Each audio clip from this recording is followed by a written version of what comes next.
الحمد لأهله والصلاة على أهله. ما شاء الله. بسم الله. حمد اس کی جو ہر حمد کے لائق ہے. درود و سلام ہستیوں پر جن کے صدقے سے خود درود میں دم درود آیا.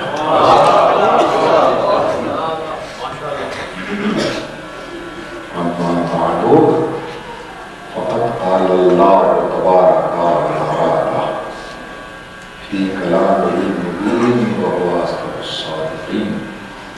بسم اللہ الرحمن الرحیم. یا ایھا الذین آمنوا اطیعوا اللہ واطیعوا الرسول واولی الامر منکم. ماشاءاللہ.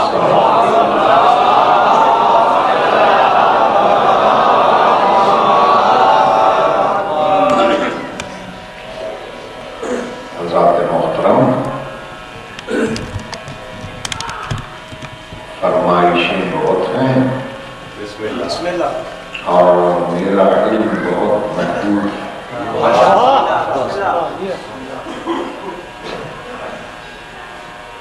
میں ظاہر ہے کہ ایسے عالم میں تمام فرمائشوں کی تکمیل کرنے سے قاصر ہوں. کل کا بیان آپ کے ذہن عالیہ میں ہوگا بسم اللہ. جس میں میں نے وجود باری تعالیٰ پر گفتگو کی تھی.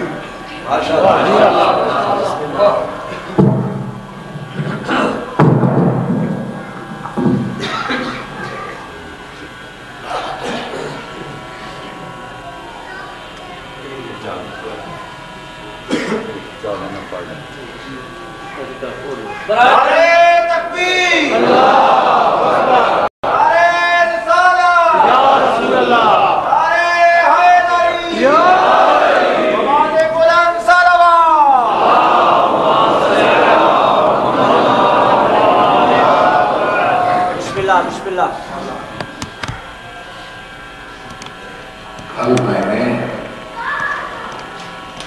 اپنے مولا کا ایک فرمان پیش کیا تھا کہ خدا کے وجود کی سب سے بڑی دلیل کلام قرآن ہے.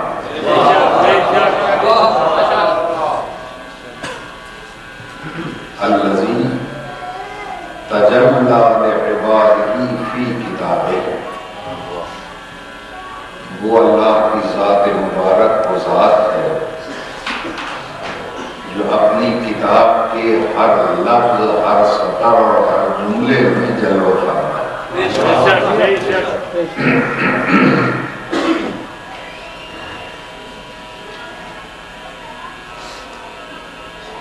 آج کل نوجوانوں کو یورپ کے مفکرین اس وہم میں مبتلا کرنے میں مصروف ہیں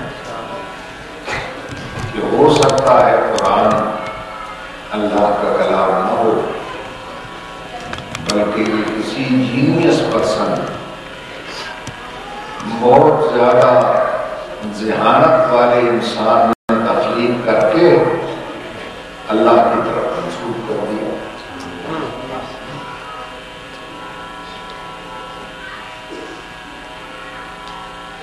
موضوع تو بہت دشوار ہے لیکن آپ کی محبت اور سماعت میرے لیے ہو سکتا ہے اسے آسان کر دیں. پہلی چیز تو یہ ہے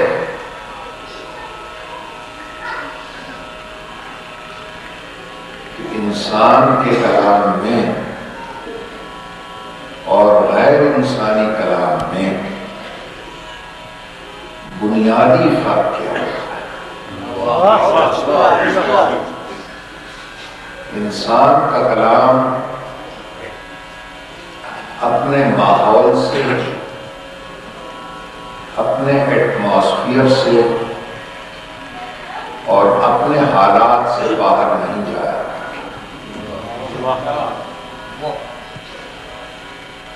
مثلاً آج میں تقریر کر رہا ہوں تو اس میں اسپیکر کا بھی ذکر آئے گا، بجلی اور اس کی لوڈ شیڈنگ کا بھی ذکر آئے گا، ہوائی جہازوں کا ذکر بھی آئے گا، ایٹمی دھماکوں کا ذکر بھی آئے گا۔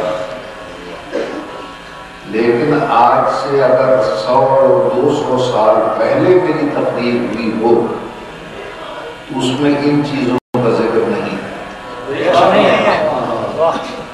کیونکہ اس وقت کے ماحول میں یہ چیزیں تھی ہی۔ قرآن نازل ہوا ہے 1400 سال پہلے، اگر وہ 1400 سال پہلے کے ماحول میں محدود ہے تو ہے انسانی کلام۔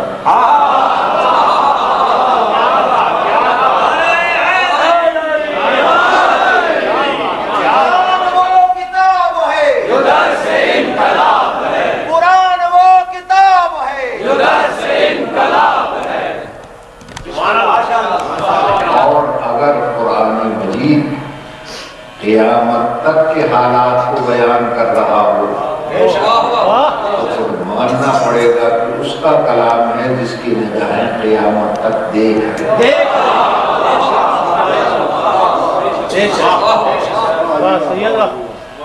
ایک چیز، دوسری چیز، ایک انسان محنت کے بعد، پریکٹس کے بعد، چاہے وہ جسمانی پریکٹس ہو یا علمی، چیلنج دینے کی استطاعت تب رکھتا ہے جب وہ پریکٹس کر کر کے کسی فن میں ماہر ہو۔ بغیر پریکٹس، بغیر مشق اور بغیر تمرین کے کوئی کسی کو چیلنج نہیں کر سکتا۔ لیکن میں یہ دیکھتا ہوں کہ جس پر قرآن نازل ہوا اس نے نہ پریکٹس کی،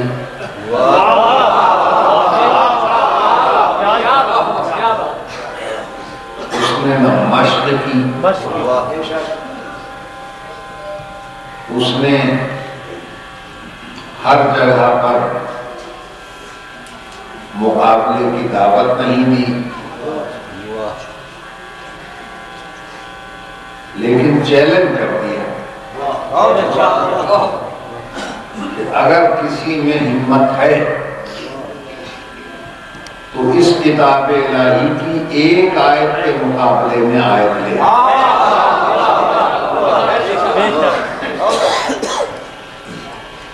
پھر کہا اگر ایک آیت نہیں لا سکتا تو 10 لے آئے، 10 نہیں لا سکتا تو پوری کتاب لے آئے۔ لیکن آج تک اس چیلنج کو کسی نے توڑا نہیں۔ تو بغیر پریکٹس کے چیلنج کر دینا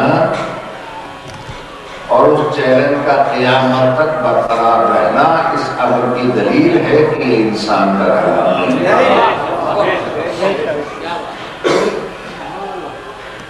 توجہ ہے نا؟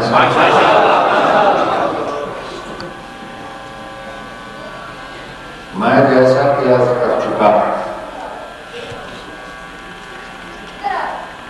کہ مکہ معظمہ، مدینہ منورہ، جزیرہ نماء عرب میں،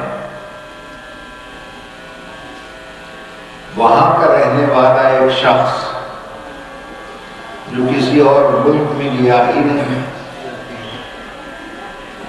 کسی اور سلطنت میں گھسا ہی نہیں،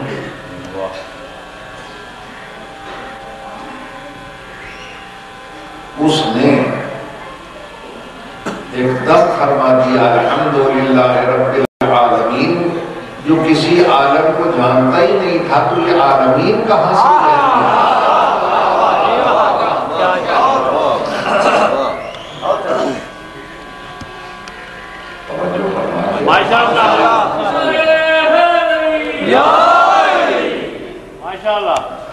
اور عالمین کا دائرہ اتنا وسیع ہے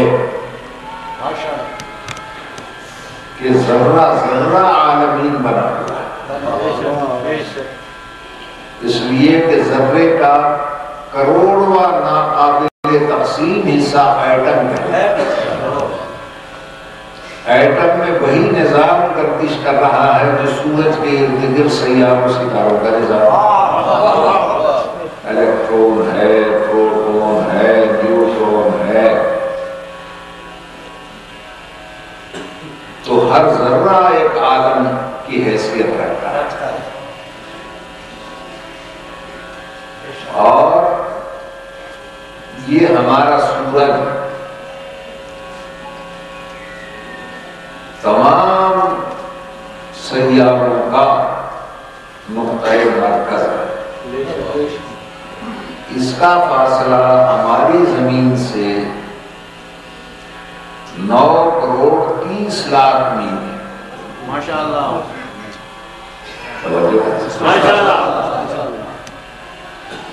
اور اس کی روشنی جن سیاروں پر اور ستاروں پر پھیل رہی ہے، اس کا فاصلہ سائنسدانوں نے بتایا ہے 4.25 ارب میل۔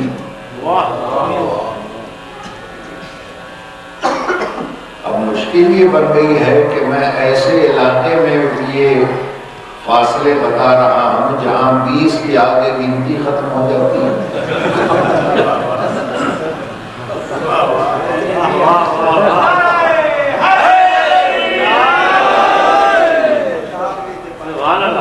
کیونکہ 20 تک تو گر جاتے ہیں، پھر کہتے ہیں ایکویاں، ڈوبیاں،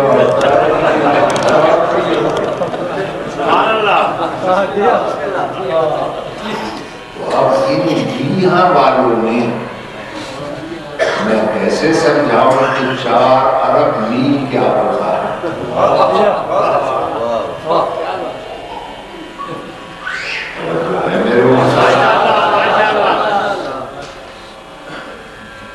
لیکن جب اللہ نے فرمایا ان اللہ لا یتخذ جاہلا ولیا، خدا کسی جاہل کو ولی نہیں بناتا،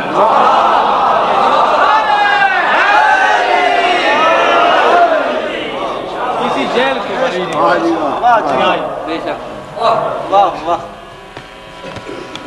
اور یہی سبب ہے کہ جب ولی مطلق میرے مولا علی سے پوچھنے والوں نے پوچھا کہ حضور ذرا یہ فرمائیں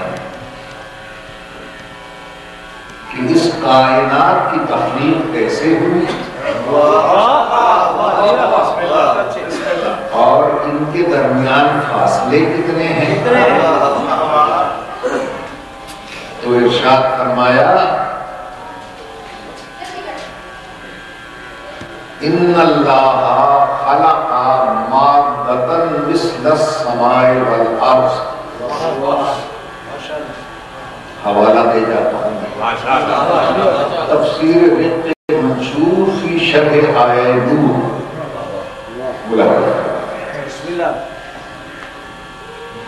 کہ اللہ نے جب کائنات کو بنانا چاہا تو ایک میٹر بنایا، ایک مادہ بنایا جو زمین و آسمان جتنا تھا، ثم نظر الیہا نظر الحیبۃ فصار ماءً، پھر اس پر حیبت کی نظر ڈالی تو جلالت الہی سے وہ پگھل کے پانی بن گیا۔ ثم نظر الی الماء فغلا وعلاه زبد ودخان، پھر پانی پر حیبت کی نظر ڈالی تو وہ جلالت الہی سے ابلنے لگا۔ اس سے بخارات پیدا ہوئے، جھاگے پیدا ہوئے، جھاگوں سے زمینوں کو بناتا گیا، بخارات سے آسمان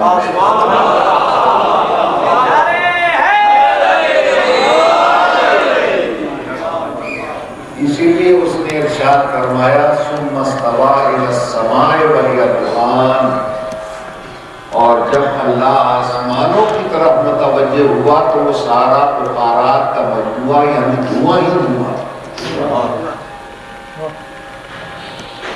پہلی زمین اور پہلا آسمان بنا تو لوگوں نے پوچھا کہ یا علی کیا وہ چھت کی طرح ہے جیسے مکان کی چھت ہوتی ہے؟ ارشاد فرمایا نہیں، سما کا لفظ سمو خود سے مشتق ہے، بہت اچھے، سمو کہتے ہیں بلندی کو، بلندی کی ایک خاص حد پہلا آسمان، اس کا فاصلہ ہماری زمین سے 500 سال کی نظر کا فاصلہ ہے۔ نظر کے فاصلے کو سائنس کی اصطلاح میں کہتے ہیں لائٹ ایئر۔ روشنی کی رفتار ہے 1,86,240 میل فی سیکنڈ۔ اس رفتار سے روشنی جو 500 سال میں سفر طے کرے گی وہ ہے نظر کا فاصلہ۔ پھر مولا نے فرمایا اس آسمان کا نام ہے قیدون۔ پھر دوسرا آسمان بنایا، اس کا فاصلہ پہلے آسمان سے بھی 500 سال کی نظر کا فاصلہ، اس کا نام ہے معون۔ اس کے اوپر جو آسمان بنایا اس کا فاصلہ بھی 500 سال کی راہ گزرا، اس کا نام ہے فیلون۔ پھر اس سے اوپر جو آسمان بنایا اس کا فاصلہ بھی اتنا ہی ہے، اس کا نام ہے آلوس۔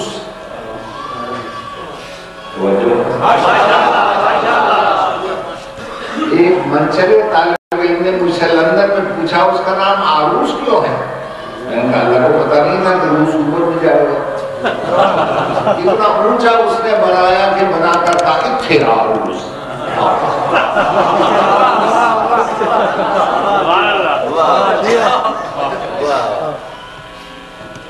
پھر ارشاد فرمایا اس کے اوپر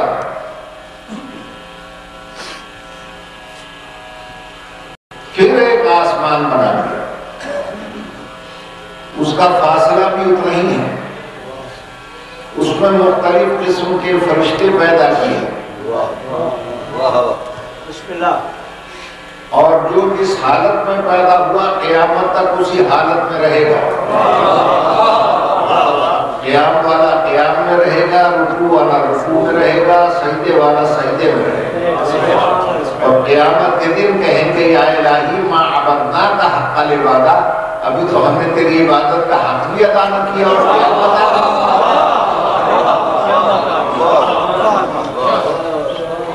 پھر ارشاد فرمایا ان فرشتوں میں ایک ایسا بھی ہے جس کا آدھا جسم آگ کا ہے، آدھا برف کا ہے،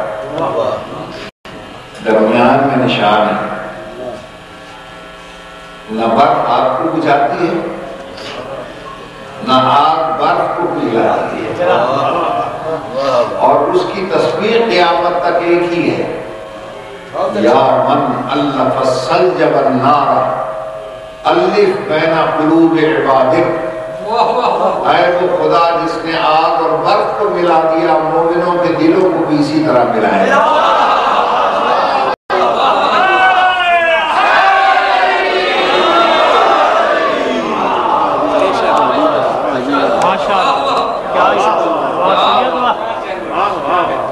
پھر ارشاد فرمایا جو ان فرشتوں کی تعداد اتنی زیادہ ہے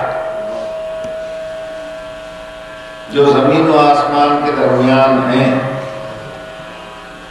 بارش کے قطروں، ریت کے ذروں اور درختوں کے پتوں سے بھی زیادہ ہے۔ اور کہا اے اہل عراق، تم علی کو کچھ مانو یا نہ مانو، تم میری ولایت پہ جھگڑتے ہو۔ سنو، جتنی مخلوق وہاں آباد ہے وَنَحْنُ حُجَّتٌ عَلَيْهِمْ، ان کا بھی ولی اللہ میں علی۔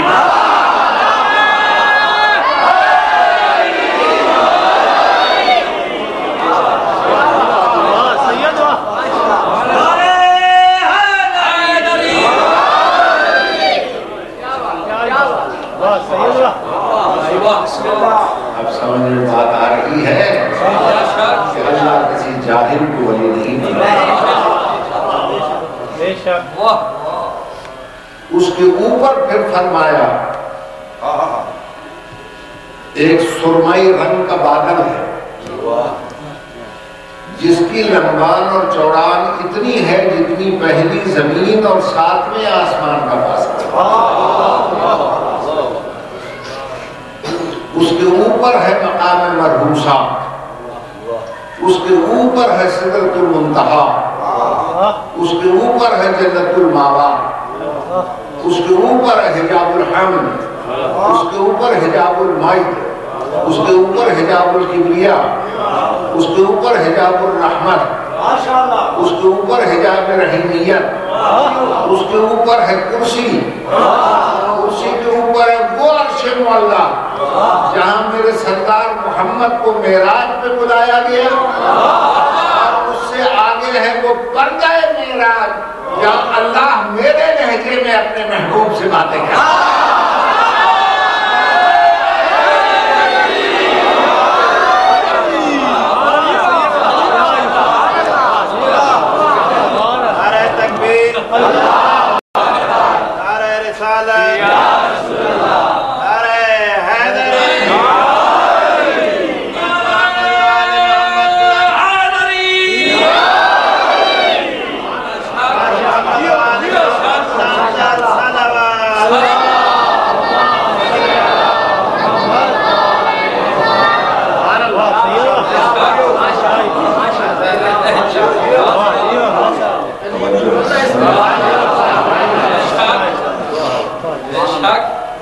تو عالمین کا تصور پیش کیا قرآن صامت میں، اور تشریح اس کی فرما دی قرآن ناطق۔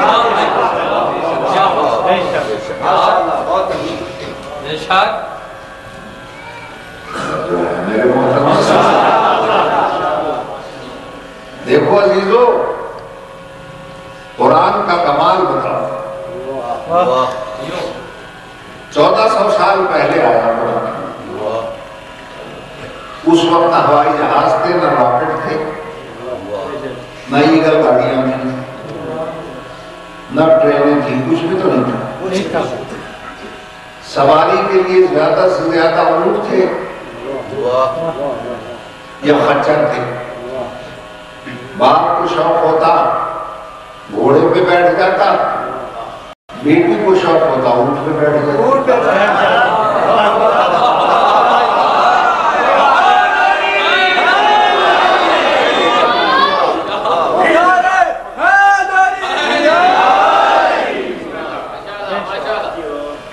اس وقت کے لوگوں کو پتہ بھی نہیں تھا کہ اوپر بھی کوئی شے جائے گی،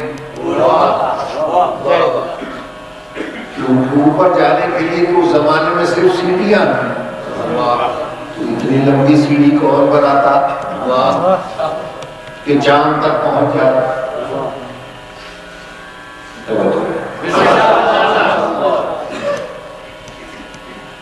پہلا خلاباز روس کی سرزمین سے اوپر گیا، اس کا نام تھا میجر یوری گیگارین۔ روس پتہ ہے آپ کو؟ اللہ کا قائل نہیں ہے، روس والا اسی لیے اگر روس الٹ جائے تو سور بن جاتا ہے.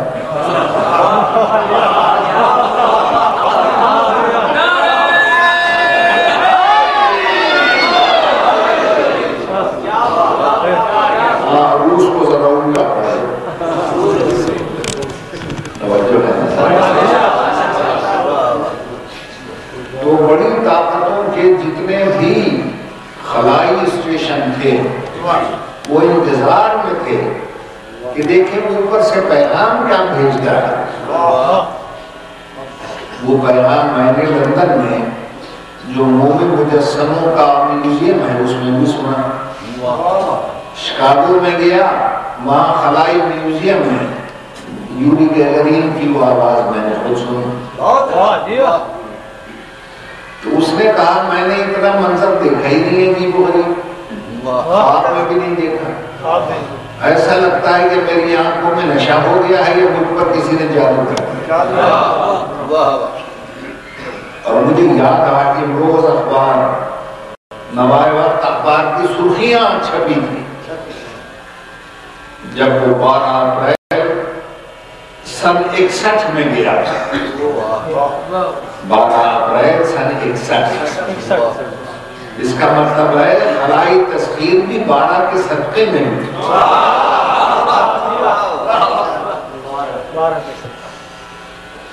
کیا کہا تھا اس نے؟ یا میری آنکھوں میں نشہ ہو گیا یا مجھ پر کسی نے جادو کیا. تو قرآن تو نازل ہوا ہے 1400 سال پہلے. اس پر خلا کا تصور بھی نہیں تھا کسی کے ذہن میں کہ اوپر کوئی جائے گا. لیکن جب میں نے سورہ الحجر پڑھی تو اس میں ارشاد ہوا وَلَوْ فَتَحْنَا عَلَيْهِمْ بَابًا مِنَ السَّمَاءِ. میرے حبیب ان سے کہہ دو اگر کبھی زمین پر بسنے والوں کے لیے ہم نے آسمان کے دروازے کھول دی فَظَلُّوا فِيهِ يَعْرُجُونَ, اور وہ خلابات آسمانوں میں جانا شروع ہوں گے, لَقَالُوا, تو وہ یہی کہیں گے انما سکرت ابصارنا بل نحن قوم مسرور, کہ ہماری آنکھوں میں نشہ ہو گیا ہے یا ہم پر کسی نے جادو کیا.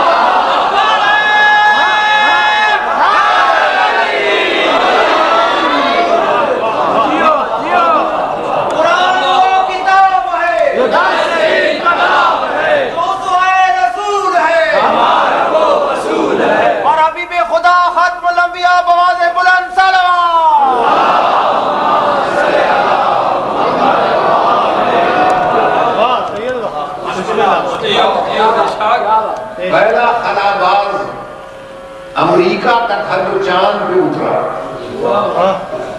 اس کا نام تھا آرمسٹرانگ.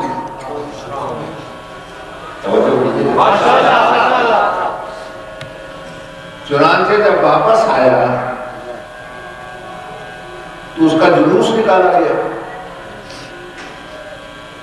اور جب مصر میں اس کا جلوس جامع ازہر کے پاس سے گزر رہا تھا تو آذان آ رہی تھی اور مؤذن کہہ رہا تھا اشہد ان محمد رسول اللہ. تو یوری گاگرین نے قسم کھا کر کہا کہ یہی آواز میں نے چاند پہ سنی.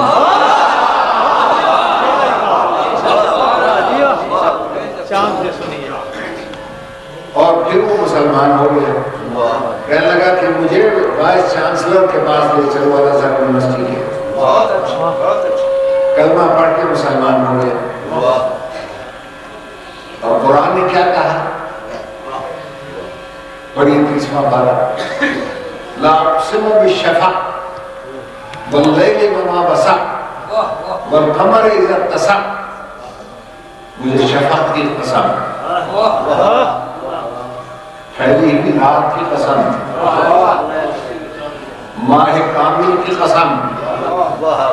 اتنی قسمیں کھانے کے بعد اللہ کہتا ہے ثم لترکبن طبقا عن طبق, پھر تم سواری کرو گے ایک ستارے سے دوسرے ستارے کی, دوسرے سے تیسرے ستارے کی, تیسرے سے چوتھے ستارے کی. پھر ارشاد فرماتا ہے ہمارا ملا یؤمنون، پھر ان ستاروں پر چاند پر جانے والوں کو کیا ہو گیا ہے، اب بھی ہم پر ایمان نہیں لاتے؟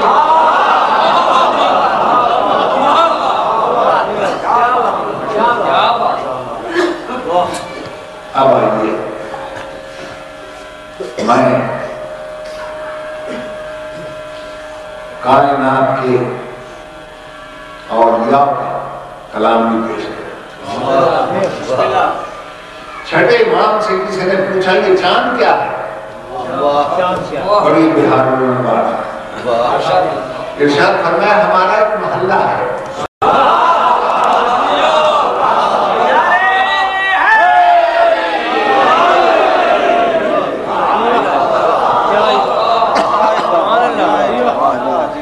قبلہ کچھ اور بیان فرمائیں تو میرے چھٹے امام نے ارشاد فرمایا کہ اگر تم طاقتیں اکٹھی کر کے وہاں پہنچ بھی جاؤ چاند تک تو وہاں پہنچ کر بھی میرے ہی نانا کا نام سنو گے۔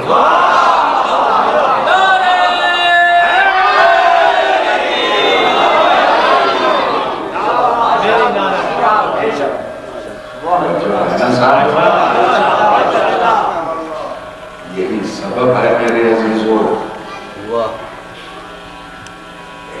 کہ قرآن ہر ایک کی سمجھ میں نہیں آ سکتا،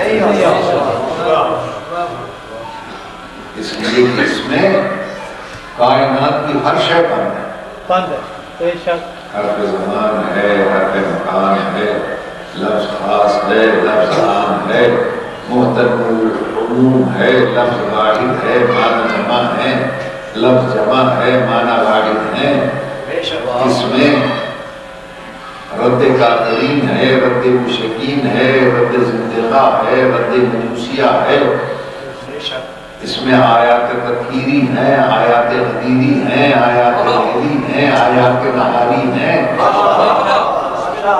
فواقع ہیں، فواصل ہیں، ایجاز ہے، اطناب ہے، رخصت ہے، ساری کائنات اسی قرآن میں بند ہے۔ بے شک بے شک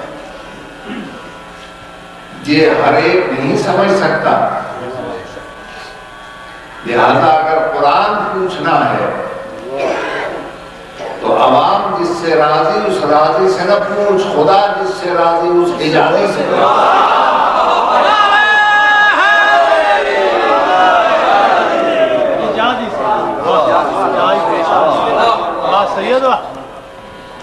قرآن میں اگر غیب ہے تو کسی غائب سے پوچھ، قرآن میں اگر طہارت و لطافت ہے تو یطہرکم تطہیرا والوں سے پوچھ، قرآن میں اگر رضا ہے تو امام رضا سے پوچھ، اور قرآن مشکل ہے تو مشکل کشا ہے۔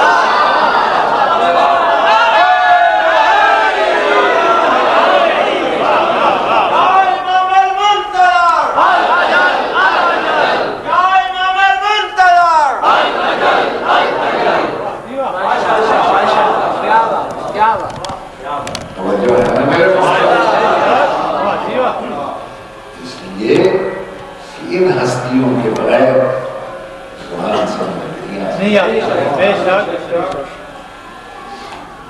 کیوں میرے محترم سامعین، عرب کے رہنے والے جتنے تھے عربی نہیں جانتے تھے، جانتے ہیں تو بات ابو جہل تھے، ابو لہب کی سمجھ اس کو نہیں آیا قرآن۔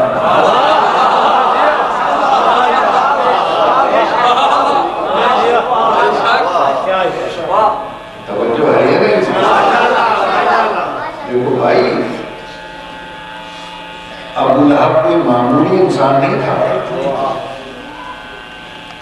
میری بات سن لو، دیکھو نا آپ روز نماز پڑھتے ہیں تو نماز میں کیا پڑھتے ہیں؟ الحمد پہلی رکعت، پھر کوئی ایک سورت اور پڑھ دو، پھر رکوع، پھر سجدہ، اسی طرح دوسری رکعت قل ہو اللہ پڑھ کے پھر دعا مانگ کے رکوع سجود۔ اب میں نماز پڑھ رہا ہوں، اللہ اکبر، الحمدللہ رب العالمین الرحمن الرحیم مالک یوم الدین ایاک نعبد و ایاک نستعین اهدنا الصراط المستقیم صراط الذین انعمت علیہم غیر المغضوب علیہم ولا الضالین. کسی نے کہا آمین، کسی نے کہا الحمدللہ رب العالمین. اب دوسری صورت میں نے پڑھی تبت یدا ابی لہب وتب ما اغنی عنہ مالہ ما کسب سیصلی نارا ذات لہب وامرأته حمالة الحطب فی جیدها حبل من مسد. اللہ اکبر. میں رکوع میں چلا گیا، سجدہ کیا، دوسری رکعت پھر پڑھ دی، پھر تشہد پڑھ دیا. نماز ہو گئی نا میری؟ میری سمجھ میں نہیں آیا کہ میں نے سورت جو پڑھی ہے اس میں ابو لہب کا ذکر ہے. ابو لہب کون ہے؟ جہنمیوں کا سردار. تو میری سمجھ میں مولوی نہیں آئے کہ میں جہنمیوں کے سردار کا نام لوں تو نماز ہو جائے اور جنت کے سردار کا وہ تو بات ہے.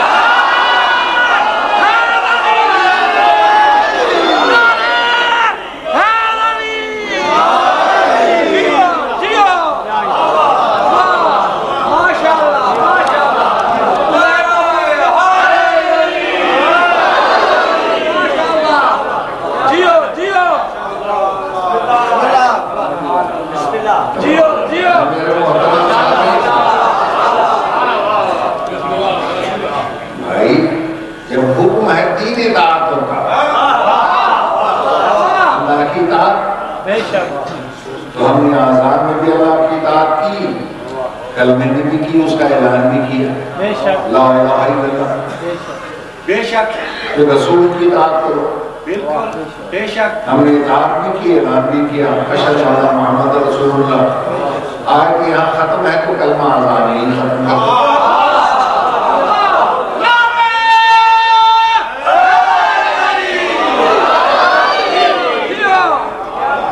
آگے ہے اولی الامر منکم اور اولی الامر کی اطاعت کرو. اور مزے کی بات یہ ہے اللہ نے اپنے اور رسول کے درمیان تو لفظ اطیعوا لگایا، مگر رسول اور اولی الامر کے درمیان اطیعوا کا لفظ نہیں ہے. ایک واو کے ذریعے دونوں کو ملا دیا، یعنی جیسی اطاعت رسول کی ہے ویسے ہی اولی الامر. بے شک یہ نہیں کہا اطیعوا اولی الامر منکم، نہ اطیعوا اللہ، پھر کہا اطیعوا الرسول. اطیعوا کا لفظ آیا ہے اللہ اور رسول کے درمیان. اور جب اولی الامر کا آیا تو اب نہیں کہا اطیعوا اولی الامر منکم، وہ اولی الامر. توجہ ہے کیونکہ جو صفات رسول کی ہیں وہی اولی الامر کی تلاش کرو. اب یہاں بعض لوگ کہتے ہیں صاحب اولی الامر سے مراد حاکم وقت ہے. اگر حاکم وقت ہے تو آذان میں کرو اعلان زرداری صاحب کا، کیونکہ حاکمی وقت وہی ہے. اور آپ کو جہاں 10-12 کروڑ ہیں، 25 کروڑ ہیں انڈیا میں مسلمان سے، ان کا اولی الامر ہے منموہن سنگھ. کریں اعلان اشہد ان منموہن سنگھ اولی الامر کا. اچھا فلسطینی کے مسلمان جو ہے ان کا اولی الامر نتنیاہو یہودی، کریں اس کا اعلان. امریکہ کا ہے اوباما، کریں اس کا اعلان. میں کب کہتا ہوں کہ تم علی ولی اللہ کا اعلان کرو؟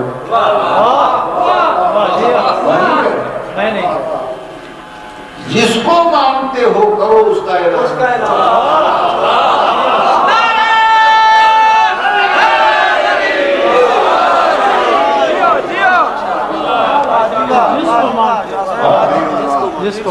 ہم جس کو اولی الامر مانتے ہیں اس کا نام دیتے ہیں.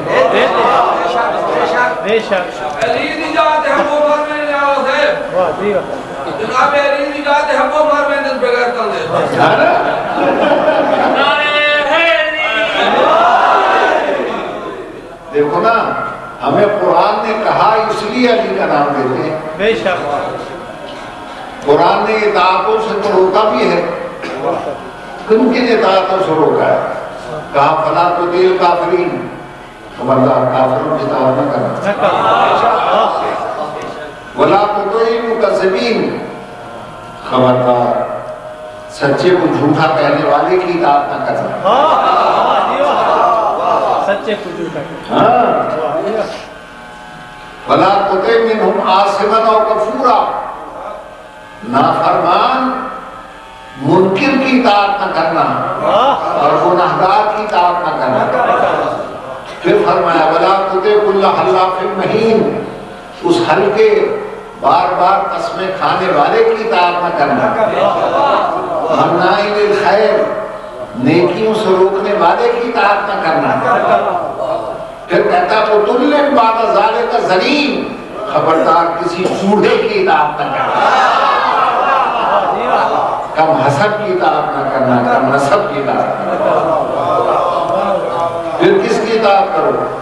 اطیعوا اللہ، اللہ کی اطاعت، رسول کی اطاعت کرو. اولی الامر منکم، اولی الامر کی اطاعت کرو. اب ساری دنیا مل کے تلاش کرے ایسا اولی الامر جو کبھی کافر نہ رہا ہو،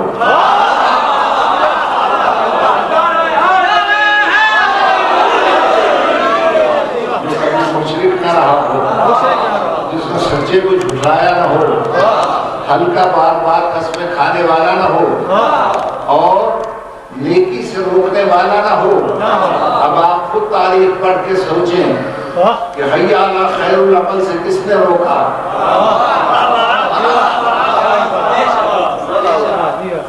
ایسا اولی الامر جو والا نسب ہو، اعلی حسب ہو، اور جو اس معیار پہ پورا اترے اسی کو فقہ جعفریہ میں معصوم کہتے ہیں. اور ہم نے مولا علی کا اس لیے نام لیا کہ سارے معصوم کہتے ہیں کہ یہ معصوم ہے.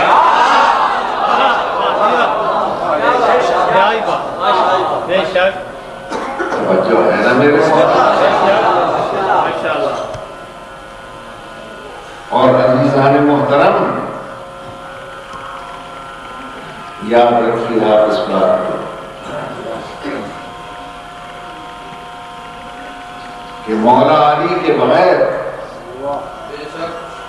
تاریخ اسلام ایک انچ آگے نہیں بڑھ سکتا.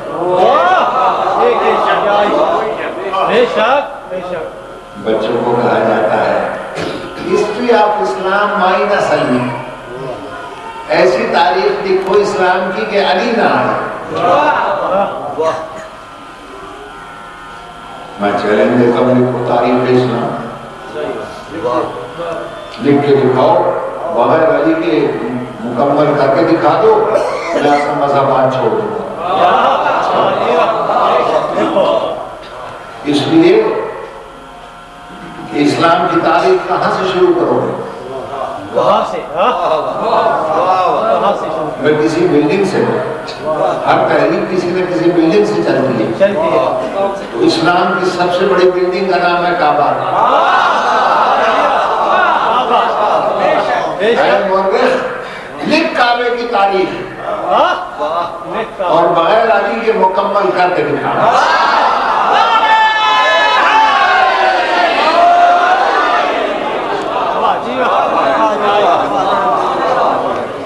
علی بغیر گزارا ہی کون ہے جی. اس لیے خیر مسلم پوچھے گا کعبہ پہلے کیا تھا؟